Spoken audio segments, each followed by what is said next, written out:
Good morning! Ngayon, may lakad tayo.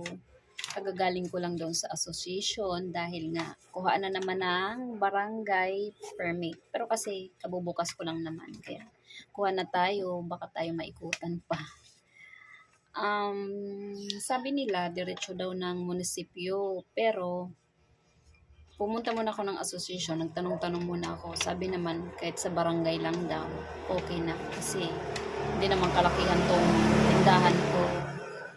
Pag malaking tindahan ko yun, punta na ako, diretso na ako ng munisipyo. Kasi daming requirements. Kuha ka pa ng DTI.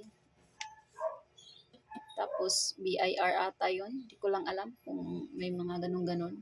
So kasi kailangan ko, barangay certificate lang. Baka kasi mamaya may mag-ikot kasi January na. 2 beses daw sa isang taon nag-iikot ang mga taga-munisipyo. Ayan. Buti na lang, may tumulong naman sa akin dito. Ayan, nagtanong-tanong din ako. Para alam, ito. Yan, dyan sa association. Yan. Ako muna ako. Tapos mamaya, punta na ako ng barangay. Saglit lang naman daw. Yeah. Hindi, pag may ka talaga, may maliit na negosyo, kailangan talaga negosyo maliit na negosyo, kailangan kuha talaga ng permit.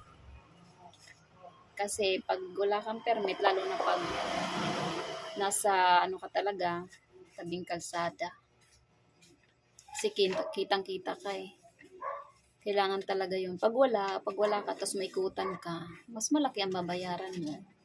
Kaya, mas maganda na lang kumuha ng permit. Kaya maya-maya, inaantay ko lang si ate, yung kapitbahay ko, kasi sasamahan daw niya ako sa barangay.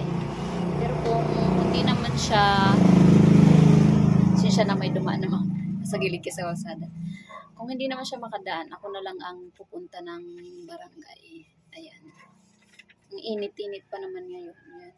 Sasara ko muna yung tindahan ko. Saglit lang naman. Pero kahit naman hindi ko na isara, ganyan lang. Kasi naman yung grills naman yan. Wala naman dito kasi subdivision naman. Walang gaanong, di tulad ng ibang lugar na maraming makakating kamay. Dito, wala. Safe lang. Ganon. Iwanan mo lang na yung ganyan. Ayan. Tapos pag mabait ka rin sa kapitbahay mo, siyempre, hindi naman nila pababayaan na niya na may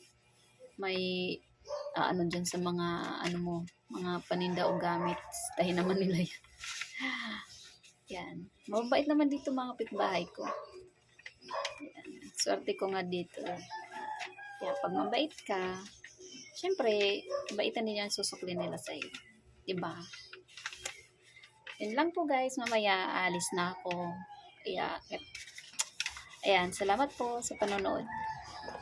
Good day.